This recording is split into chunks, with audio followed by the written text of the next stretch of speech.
Trust me, ಎಷ್ಟೊಂದು complex ಈ ಒಂದು ಕೇಸ್ ಇದೆ ಅಂತಂದ್ರೆ ನನ್ ತಲೆನೇ ಕೆಟ್ಬಿಡ್ತು. ಬಟ್ ಡೋಂಟ್ ವರಿ, ನಿಮ್ಗಂತೂ ಪ್ರತಿ ಒಂದನ್ನ ತುಂಬಾ ಸಿಂಪಲ್ ಆಗಿ ಅರ್ಥ ಮಾಡಿಸ್ತೇನೆ. ಅನ್ಕೊಳ್ಳಿ, ಒಂದು ಊರು, ಆ ಊರಲ್ಲಿ ಒಂದು ಗೌಡ್ರ ಕುಟುಂಬ ಇದೆ ಅಂಡ್ ಆ ಗೌಡ್ರ ಕುಟುಂಬ ತುಂಬಾನೇ ಪವರ್ಫುಲ್. ಲೈಕ್ ನಾವು ಮೂವೀಸ್ ಅಲ್ಲಿ ನೋಡ್ತೀವಲ್ಲ ಹಂಗೆ. ಸೊ ಗೌಡ್ರ ಊರು ಬಂದು ಧರ್ಮಸ್ಥಳ ಅಂತ. ಆ ಒಂದು ಊರಲ್ಲಿ ಇವ್ರಿಗೆ ಸಖತ್ ಕಂಟ್ರೋಲ್ ಇರುತ್ತೆ.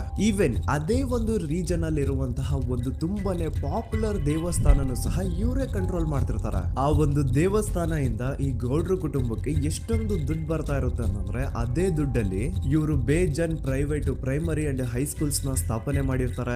ಬೇಜನ್ ಪ್ರೈವೇಟ್ ಮೆಡಿಕಲ್ ಕಾಲೇಜಸ್ ಇರ್ತವೆ ಅಂಡ್ ಬೇಜನ್ ಪ್ರೈವೇಟ್ ದೊಡ್ಡ ದೊಡ್ಡ ಹಾಸ್ಪಿಟಲ್ಸ್ ಇರ್ತವೆ. ಒಟ್ಟಲ್ಲಿ ಹೇಳ್ಬೇಕು ಅಂತಂದ್ರೆ ದುಡ್ಡಿನ ಸುರಿಮಳೆ ಇವ್ರಿಗೆ. ನೋಡಿ, ನಮ್ಮ ಭಾರತ ದೇಶದಲ್ಲಿ ಒಂದು ಕಾನೂನಿದೆ, ದ ರಿಲಿಜಿಯಸ್ ಎಂಡೋಮೆಂಟ್ ಆಕ್ಟ್ 1863 ಅಂತ.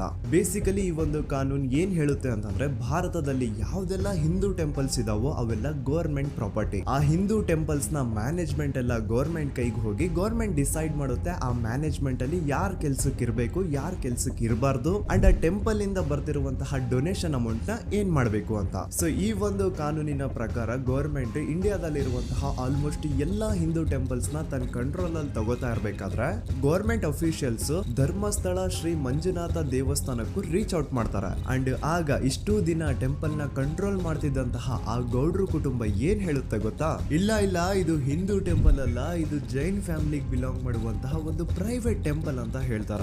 ನಾನು ಇಷ್ಟು ದಿನ ಧರ್ಮಸ್ಥಳ ಶ್ರೀ ಮಂಜುನಾಥ ದೇವಸ್ಥಾನ ಒಂದು ಹಿಂದೂ ಟೆಂಪಲ್ ಅಂತ ಅನ್ಕೊಂಡಿದ್ದೆ. ಆದ್ರೆ ಈಗಷ್ಟೇ ನನಗೂ ಗೊತ್ತಾಗಿದ್ದು ಇದು ಹಿಂದೂ ಟೆಂಪಲ್ ಅಲ್ಲ, ಇದು ಒಂದು ಜೈನ್ ಫ್ಯಾಮಿಲಿಗೆ ಬಿಲಾಂಗ್ ಮಾಡುವಂತಹ ಪ್ರೈವೇಟ್ ಜೈನ್ ಟೆಂಪಲ್ ಅಂತ.